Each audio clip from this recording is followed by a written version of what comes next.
In 1924, a young girl found an extraordinary object deep in the jungles of Central America.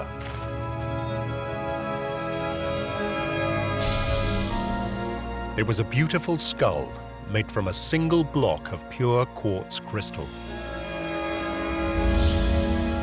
Anna Mitchell-Hedges claimed that her skull had magical telepathic powers. She felt that he could stare into the left eye socket and see the future. Some say that Anna's crystal skull is part of an ancient legend. That one day 13 such skulls will come together as one to solve some of the great mysteries of life. But only if we are morally and spiritually ready to receive them. Some of these crystal skulls may have already been discovered. There is one in London, one in Paris, and one in Washington. What is the truth behind the legend of these crystal skulls? Modern science has begun to investigate, and now we can reveal the shocking reality behind the story of Anna and these crystal skulls. Will they really lead to a new dawn for the human race and save our planet from an apocalyptic end?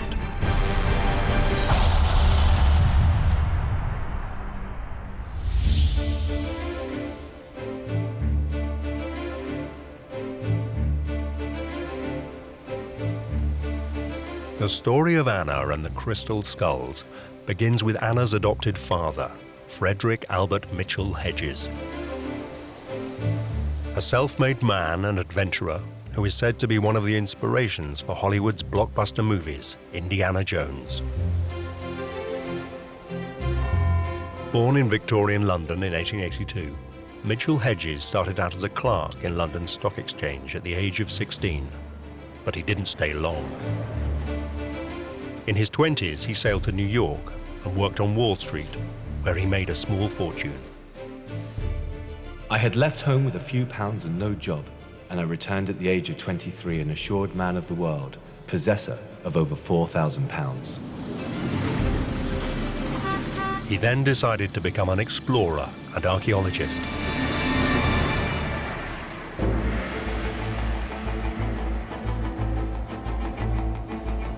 Supported by rich girlfriends and various newspapers, Mitchell-Hedges devoted his life to the exploration of Central America and the Caribbean coast. He took in a number of well-off ladies who traveled with him and in one case essentially funded him. I suppose you'd call him a good time boy. Mitchell-Hedges believed that a life which is lived without zest and adventure is not a life at all. You can almost hear the biceps rippling under his shirt. He loved to do battle with giant sea fish. Every fish he caught was the largest fish that had ever been caught in that area. I landed sharks of 800, 900 and 1,000 pounds. Then, at 3 o'clock in the afternoon, I struck into a fish that gave me my hardest fight ever. It was a giant sawfish, 29 feet long, with a girth of 19 feet and just over 2 tons. He claimed to have discovered a new race of people in Panama. I now set about the task of discovering Central America. Thousands of square miles were uninhabitable, and there were wide regions of jungle, swamp and mountains where no man had ever set foot. He stated that he excavated 21 sites in Central America and told many tall tales. Every bit of jungle was crawling with poisonous snakes and poisonous plants. He even claimed to have unearthed artifacts as old as 25,000 years from the lost civilization of Atlantis. Anyone who writes a book called Danger Is My Ally, you know what sort of person you're dealing with. Fantasy, myths, ancient beginnings. Elevate your historical exploration to unparalleled heights with a History Hits subscription. Don't miss out on our latest releases, where classicist Natalie Haynes travels to Corfu to unravel the story of the Gorgon Medusa, one of the most iconic yet misconstrued figures of Greek mythology. Join Jasmine Elmer as she dives into something that people have been obsessed with throughout history: dragons. Where did they come from? What exactly? is a dragon. Finally, Dan Snow explores the ancient history of the Isles of Scilly and discovers burial grounds built thousands of years ago. Discover hundreds of hours of award-winning documentaries and ad-free podcasts with History Hit. Sign up for a special offer via the link in the description. But despite his bravado, Mitchell-Hedges was keen to be taken seriously as an archaeologist. Mitchell-Hedges certainly collected a lot of exotic archaeological material, some of which he illustrates in his books. I have given to the enrichment of the museums in England and the United States some thousands of ethnological, archaeological, and ichthyological specimens. Never have I accepted a penny from a museum or institution either to finance my expeditions or in reward for my endeavors.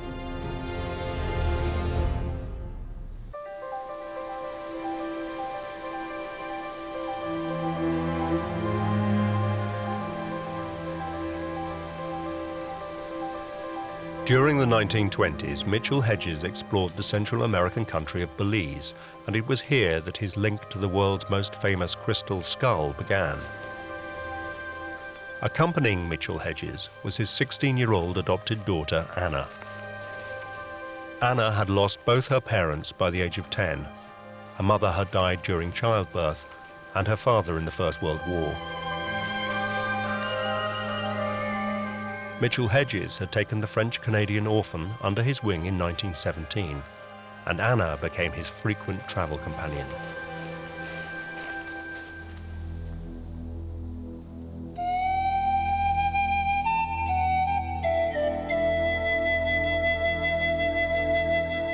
At this stage, they weren't looking for crystal skulls. Mitchell-Hedges was determined to find one of the lost cities of the ancient Maya civilization deep inside the jungle. If we could find it, we hope to be able to add considerably to the knowledge of the Mayan civilization. The earliest traces of the Maya go back at least to 1500 BC and possibly as much as 2200 to 2500 BC.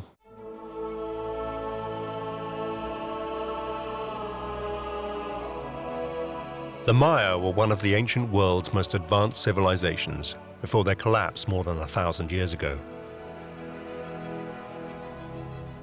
Their empire stretched across an area from southern Mexico to the Caribbean coast of Belize.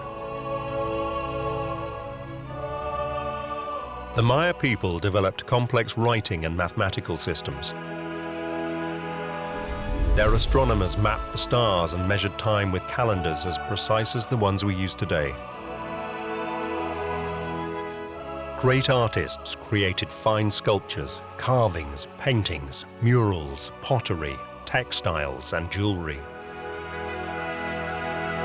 They constructed monumental cities with intricate temples, plazas, aqueducts, roads, and pyramids.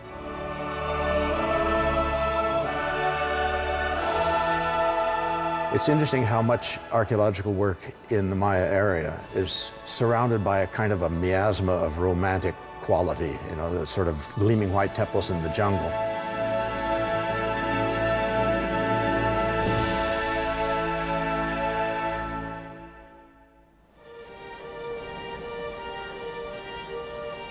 It was those gleaming white temples that Mitchell-Hedges was now hoping to discover. I had repeatedly heard natives talk of great mounds of stone buried in the jungle, and I had a rough idea in which area they lay.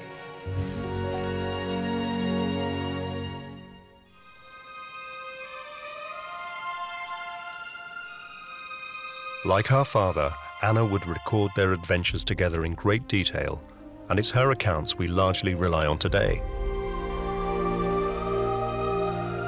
We arrived in Belize and went into the jungle, which was very difficult. And my father stumbled upon a stone, and he shouted to the world, "We can't be far from this lost city."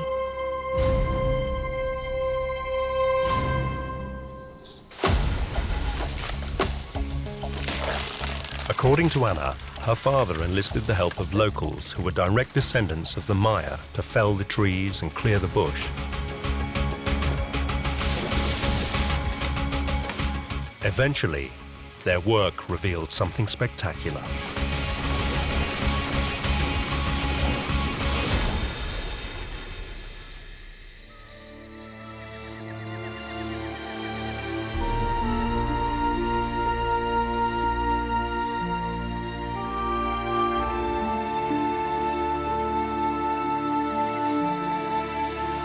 In the setting sun, the immensity of the ruins we had uncovered came home to us with overwhelming force. Slowly, the sky crimsoned, a red glow tinged the jungle and the desolate courtyards, the terraces, the pyramids of this great city, which we called Lubantun, the Maya word for the city of fallen stones. Lubantun's an absolutely fascinating Maya site. It sits on a dramatic ridgetop between two ravines, about 20 miles inland from the coast of Belize, and it consists of a series of courtyards and temples and palaces. It was founded about AD 700, and we know that it was abandoned by about AD 850.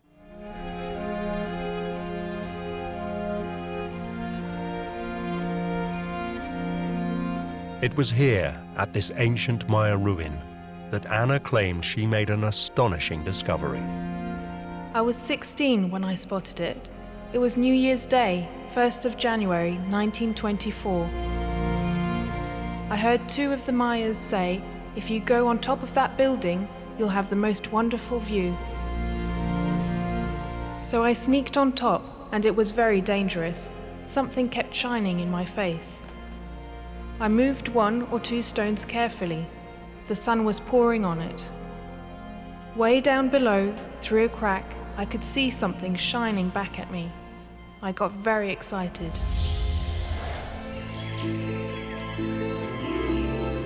Anna seemed to have discovered a chamber deep inside the pyramid, which was now overgrown with jungle vines and trees. What secrets, she thought, might it contain? Anna said how her father and his men cleared the stones away, and 3 weeks later, on her 17th birthday, she was allowed to explore the pyramid chamber.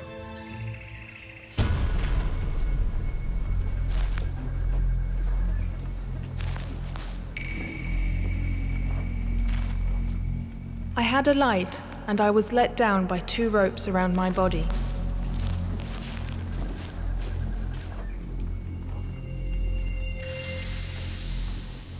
I was terrified of the snakes and scorpions that might be down there.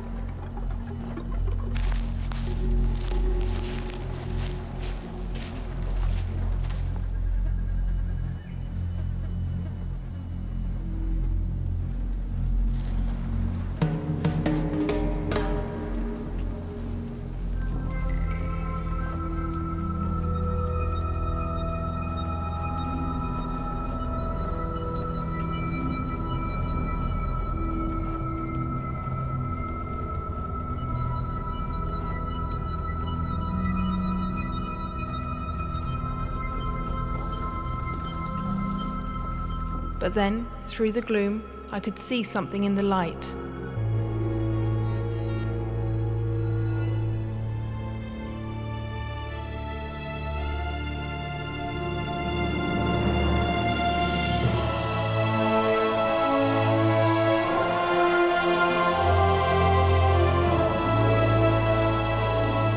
It was a skull, and it was the most beautiful thing I had ever seen.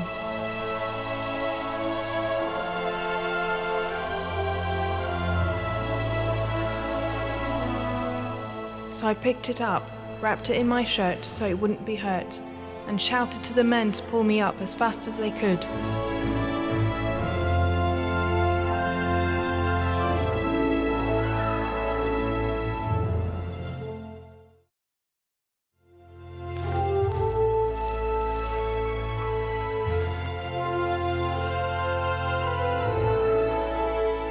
Anna said that her discovery was the size and shape of a human skull and was almost completely transparent.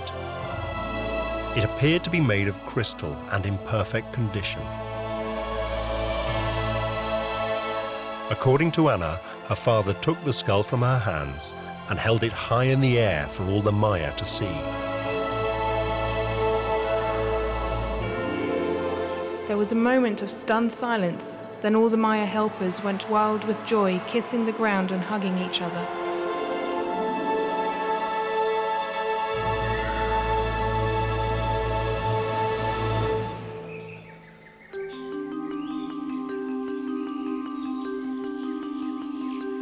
But was the skull a genuine Mayan treasure?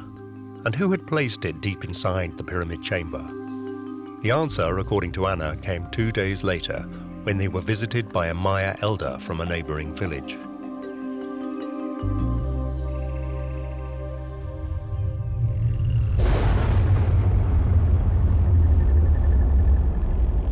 He told us the skull was very ancient.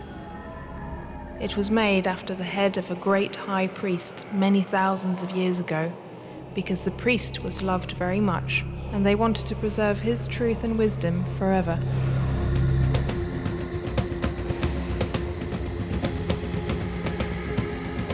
According to legend, it was used by the high priest of the Maya when he was performing esoteric rites. It is said that when he willed death with the help of the skull, death invariably followed. My father called it the Skull of Doom.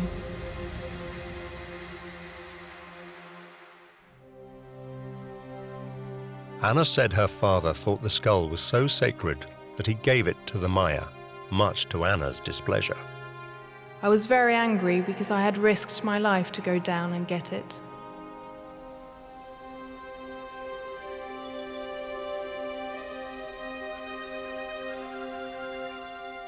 But when their excavations of Lubantun drew to a close, Anna said the Maya priests gave Mitchell-Hedges the skull for all the good work he had done for their people.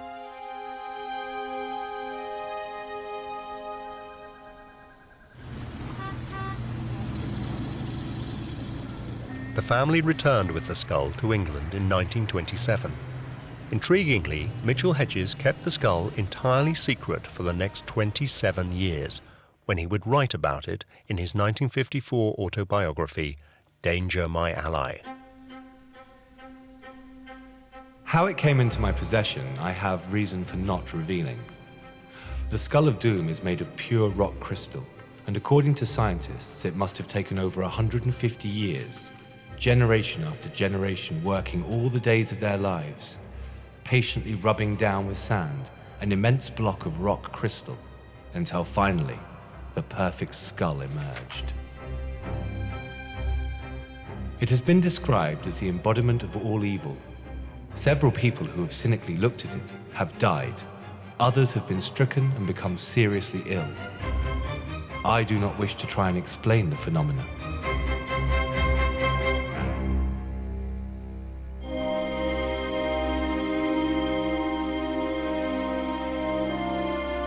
Five years later, in 1959, Frederick Mitchell-Hedges died of a stroke. No mention of the Skull of Doom appeared in his obituary in the Times, but Anna inherited it.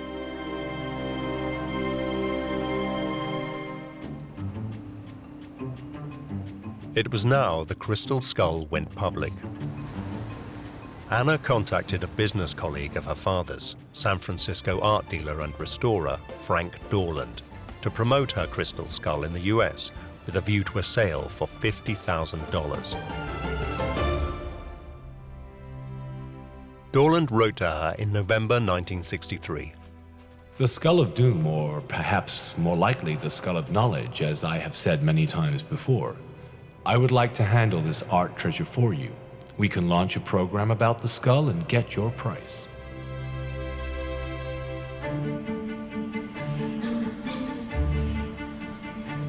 Keen to make the most of her new possession, Anna wanted to prove the skull's authenticity. She flew to New York with it and left it with Dorland to carry out further research. When I come out, it is so that I take out the Skull of Doom, which was the only thing my father ever kept from any of the expeditions. I hope that it too may one day find a home where it will be revered by all who see it.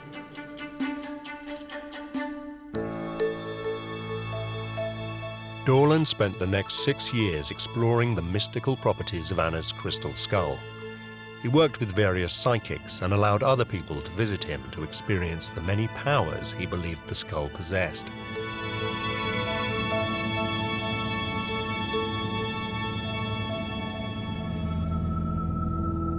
Soon, peculiar things started to occur whenever the skull was out of the vault.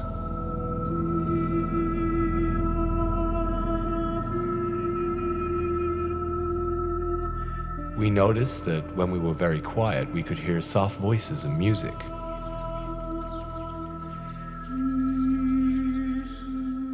Sometimes there was an odor, an elusive sweet, sour, wet fragrance that reminded me of apple blossom and vinegar, mixed with the unmistakable smell of an icy mountain stream.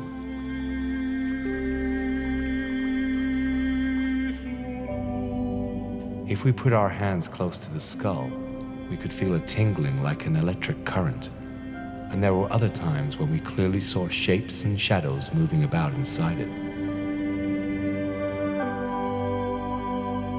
Here was an inanimate object sitting on our research desk, singing to us. What was going on?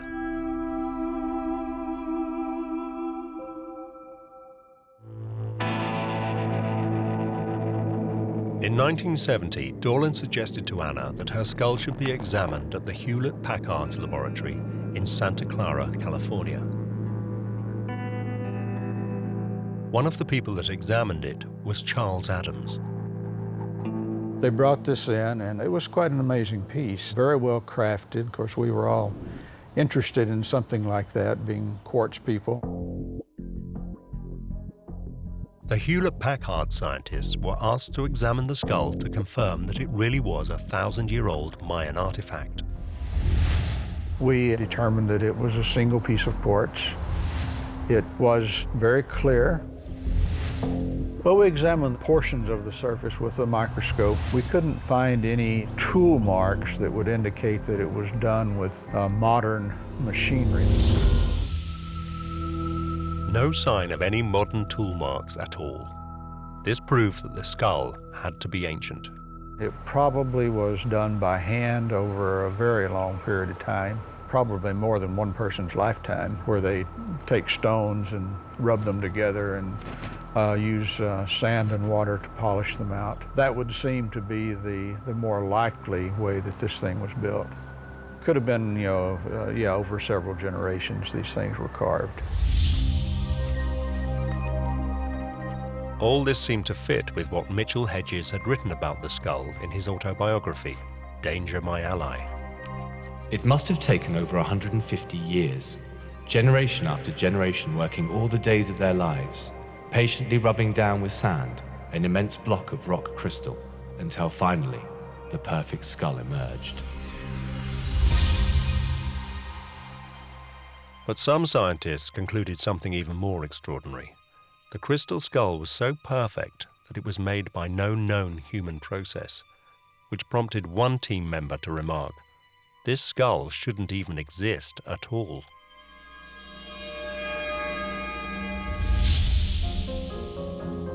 Now Anna asked the scientists to do something even more difficult. She wanted them to prove that her skull's mystical powers were real. The people who brought it in really wanted us to verify, mystical qualities of these things. And there's no way that, in science you can verify a mystical apparition, so to speak. And so we declined on that area of getting involved in any comments. Dorland, however, wrote a letter for Anna stating that It wards off the evil eye and carries protection from heaven. Being white crystal and highly polished, it defeats all evils and witchcraft.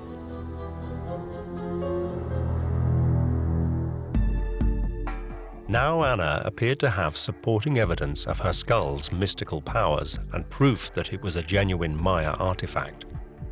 The 63-year-old Anna Mitchell-Hedges set about exploiting its potential.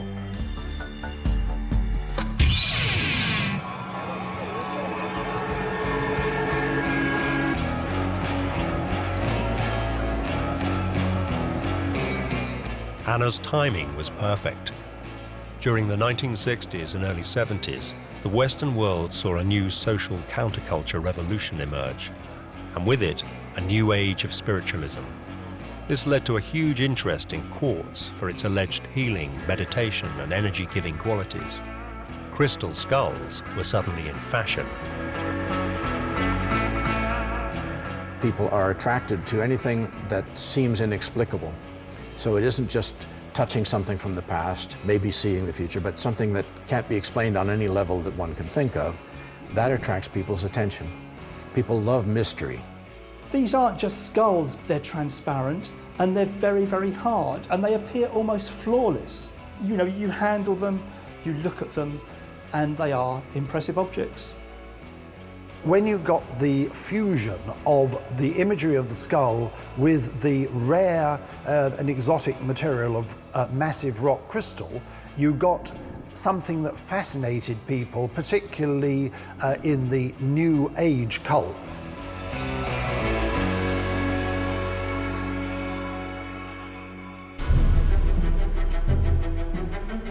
Over the next 30 years, Anna made the most of her skull's mystique and became a minor celebrity. She would take the skull on tour around the United States. Everywhere she went, she told people of her discovery of the skull at Luban Tomb and the amazing qualities it possessed. The Mayan priests told me the skull is important to mankind. They gave us the skull for a definite reason and purpose. I am not exactly sure what that reason is, but I know it is something very, very important.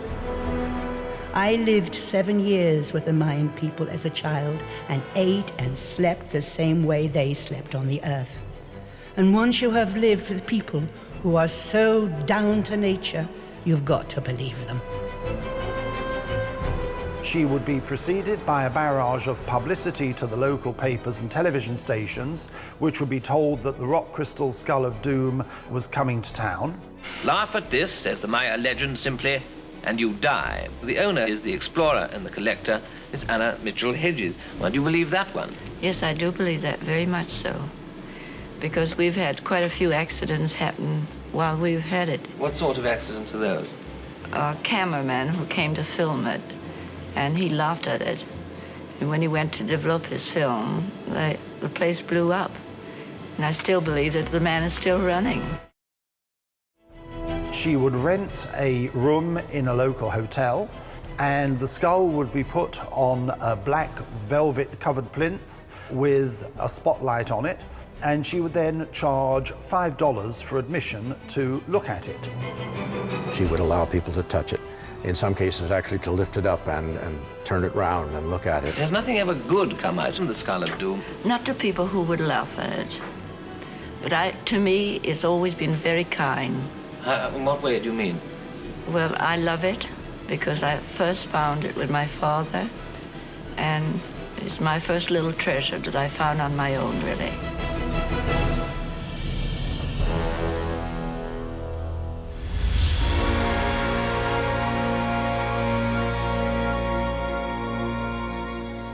Some people now started to link Anna's crystal skull to an even more extraordinary story. There is said to be an old legend from Central America which says there are only 13 ancient life-size crystal skulls in existence. These 13 skulls are said to contain vital information about the origins, purpose, and destiny of mankind. And that one day the 13 crystal skulls will all come together to solve some of the great mysteries of life. Over the years, some of these ancient crystal skulls may have revealed themselves. In 1878, an ancient life-size Aztec crystal skull was donated to the Musée de l'Homme in Paris. In January 1898, another life-size Aztec crystal skull went on display at the British Museum in London. Then, of course, there's the Anna Mitchell-Hedges crystal skull found in Belize in 1924. Could these be 3 of the 13 ancient crystal skulls that were coming together to save our planet? If so, where were the other 10?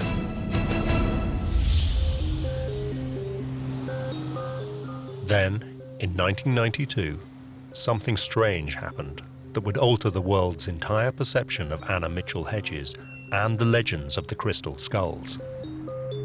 An enormous skull, weighing over 30 pounds, turned up anonymously on the doorsteps of the Museum of American History in Washington, D.C. But this skull was accompanied only by an unsigned modern note. It said, "This Aztec crystal skull purported to be part of the former President of Mexico's collection and was purchased in Mexico in 1960. I am offering it to the Smithsonian without consideration." One of the curators there called me and asked me if I knew anything about crystal skulls. So I knew the British Museum had a skull, so I said, well, yes, a little. And he said, well, someone sent us one, and I don't know what to do with it. So I said, well, I'll take it. So he said, ooh, don't look it in the eye. They're cursed. So that was the beginning of my introduction to crystal skulls. Walsh discovered that human skulls and skull imagery featured in Aztec art and iconography and were often carved by Aztec and Maya engravers. But there was little mention of them using crystal for their skulls. She also noticed that the first crystal skulls only began to surface in public and private collections during the second half of the 19th century, and they were all associated with one person. What I discovered about the Paris Museum skull was that their collection had been purchased from a French dealer in the 19th century named Jean Bobin. Bobin was an antique dealer obsessed with ancient Mexican artifacts. He first put on display an Aztec crystal skull in his shop in Paris in the 1870s. He hunted and excavated archaeological sites and sold what he uncovered. In 1878, Bobin's Aztec crystal skull ended up on display at the Musée de l'Homme in Paris. Walsh then discovered that another Aztec crystal skull had also appeared in Eugene Bobin's Paris shop. Bobin described this skull as a masterpiece of engraving and claimed it was unique in the world. In 1896, it was sold to the world-famous New York jewelers Tiffany's for the asking price of $900. The New York Times referred to the skull's sale as the highest-priced object in the largest sale ever held in this country. 10 years later, in 1897, that skull was on permanent display at the British Museum.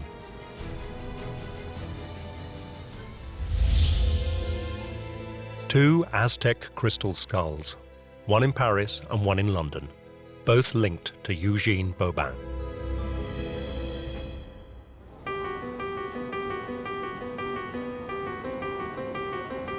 In 1996, intrigued by Walsh's discoveries, the British Museum decided to collaborate with the Smithsonian to determine the origin of both their skulls. The thing that really started us going was that we had a call from Jane Walsh from the Smithsonian Institution. She had been left a large quartz skull and was getting very interested in where it came from and also its relationship to the British Museum skull. Just as the Hewlett-Packard scientists had subjected the Anna Mitchell-Hedges skull to a battery of tests, similar tests now took place at the British Museum. The first thing they did was try to date their Aztec skulls. You can't radiocarbon date quartz crystal. It has no carbon in it, it's impossible. So you have to turn to other methods to date it. Now, the way we nearly always do this is by looking at the way things were made, what you might call dating the technology. So we started on a program of analysis to look at the way the quartz crystal itself had been carved. First, they started looking for tool marks with the most sophisticated technology. So we have to use quite detailed microscopic techniques to look at the way these things have been worked. Their tests revealed that the British Museum and the Smithsonian Aztec skulls were found to have some very faint traces of straight lines on their surfaces. Could a Stone Age technology have created these straight lines?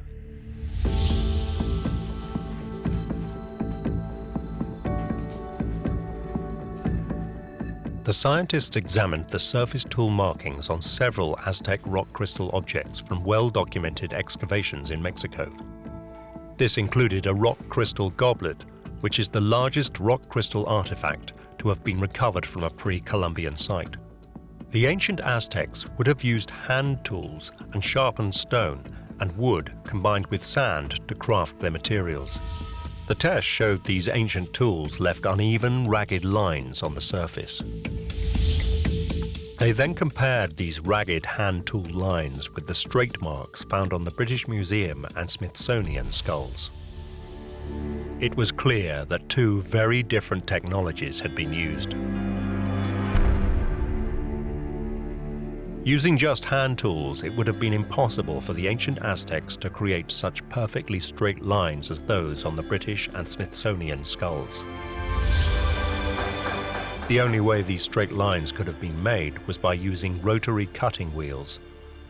These were not introduced in Mexico until after the Spanish conquest in 1521.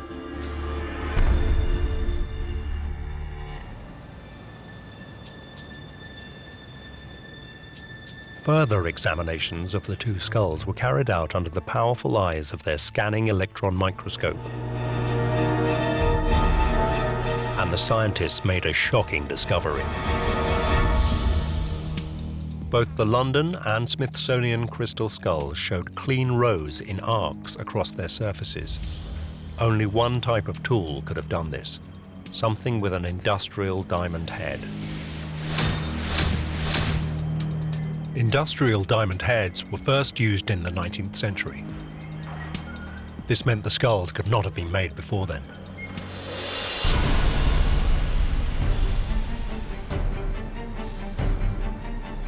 There could be no doubt. The London skull, presumed to be Aztec and on show at the British Museum for more than 100 years, was a modern fake. The Smithsonian Aztec skull, found on a Washington museum's doorstep in 1992, was a modern fake. And the Paris crystal skull, labeled Aztec since 1878, also turned out to be a fake.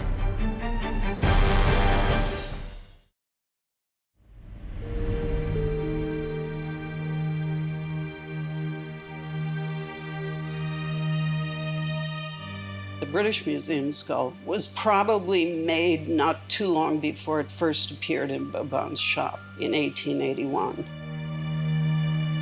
The testing that the Louvre did on the Paris skull seems to indicate that it was created sometime during the 1850s. And the Smithsonian skull seems to have been polished using a technique that was only available after World War II. So it makes sense that it was probably made sometime in the 1950s. 3 fake skulls in London, Paris, and Washington. That only left the Anna Mitchell-Hedges skull found in Belize in 1924.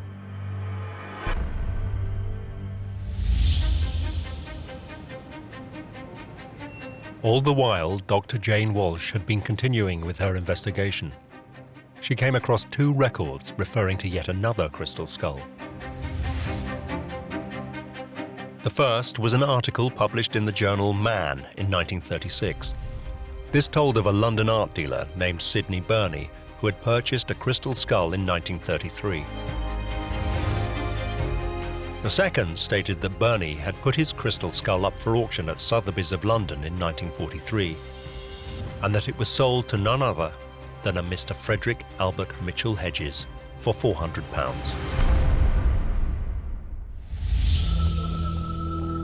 This was 20 years after Anna Mitchell-Hedges had claimed she found her crystal skull in the ruins of Lubantoon.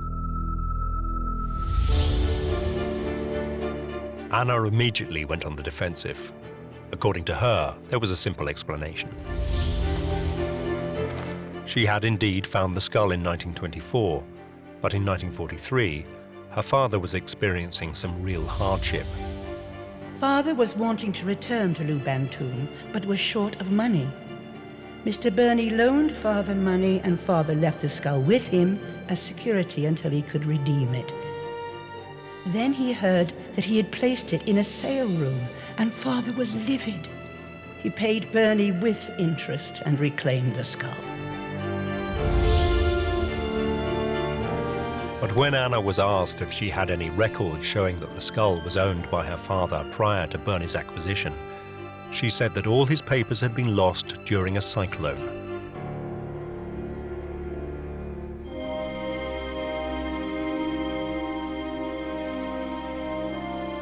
Anna Mitchell-Hedges died at the age of 100 in 2007. She claimed to the end that she discovered her ancient Maya crystal skull in a pyramid tomb in Belize in 1924.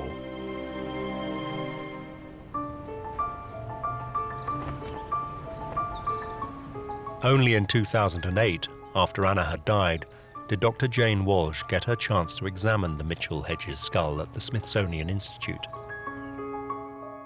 The first time I saw the Mitchell-Hedges skull was in my office as it was taken out of a velvet-covered container. And I was taken aback by the clarity of the crystal, the gleaming shine and polish of it. It really looked like a jewel. Technology had advanced greatly since the Hewlett-Packard lab tested the Mitchell-Hedges skull back in 1970. We decided to try and examine it in as many ways as possible. So we arranged to have it CAT scanned. We X-rayed it. We took silicone molds of it. After an array of tests under a highly sophisticated scanning electron microscope, Walsh finally arrived at the truth. What we're looking at on the screen now is a mold I took from a 3,000-year-old pre-Columbian carving in jade. And it's clear that they're using a sharpened stone that can only go sort of back and forth. It's also a very soft polishing technique that's been used, with a lot of the indentations on the stone remaining unpolished. In contrast, this is some of the teeth from the Mitchell-Hedges skull. You can see some very tiny wheels that have been used to make the indentations on the chewing surface of the teeth. In the final analysis, when we saw these images, there was simply no doubt in our mind that the Mitchell-Hedges skull is the creation of a modern stone carver using diamond tools, very small drills, and cutting wheels that simply could not and did not exist in pre-Columbian times. There could be no doubt. The Mitchell-Hedges skull was a fake. Anna's story of finding it at Lubantoon on her 17th birthday in 1924 was simply not true.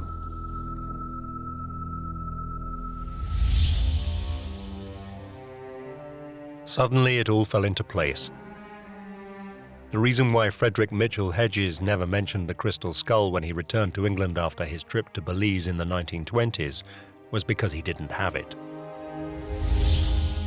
Instead, he had bought the skull from Sidney Burney in 1943. He even wrote a letter to his brother in the same year telling him about it. You possibly saw in the papers that I acquired that amazing crystal skull that was formerly in the Sidney Burney collection. There is only one other in the world known like it, which is in the British Museum, and it is acknowledged to be not so fine as this. This revelation explains why Mitchell-Hedges never mentioned in his 1954 autobiography, Danger My Ally, a reference to his daughter finding the crystal skull in Belize in 1924. In fact, she wasn't even with him that year.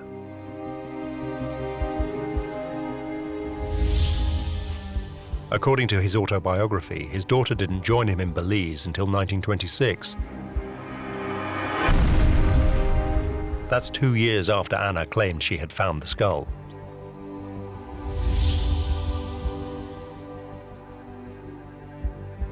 It has since emerged that there is no record of Anna ever visiting Belize until the 1980s. It was an extremely graphic account. One could easily believe that she had been standing there, and yet there's absolutely no evidence that she was there at all. So why did Anna invent such an extraordinary story? The answer may be quite simple. When her father died, she was left with no income.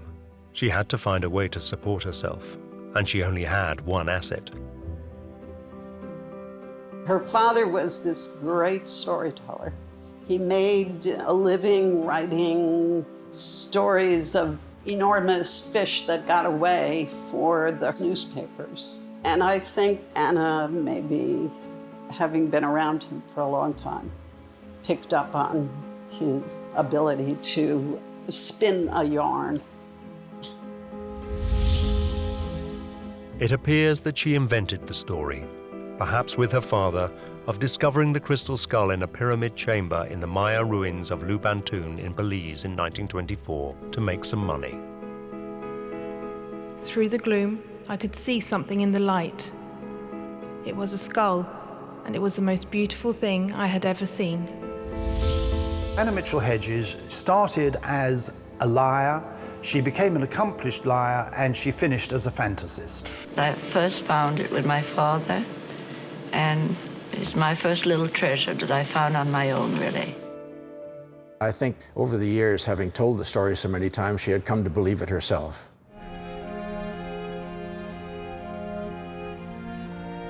Anna managed to spin the yarn for more than 40 years.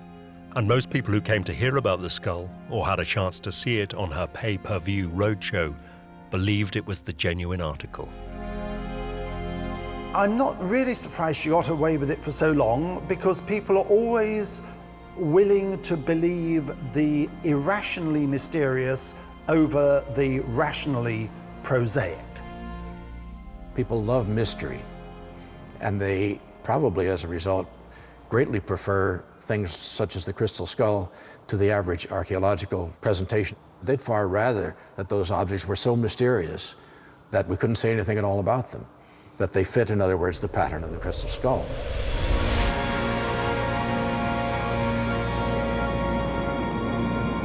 So where do these revelations leave the Central American legend of the 13 crystal skulls that says that one day they will come together to solve some of the great mysteries of life?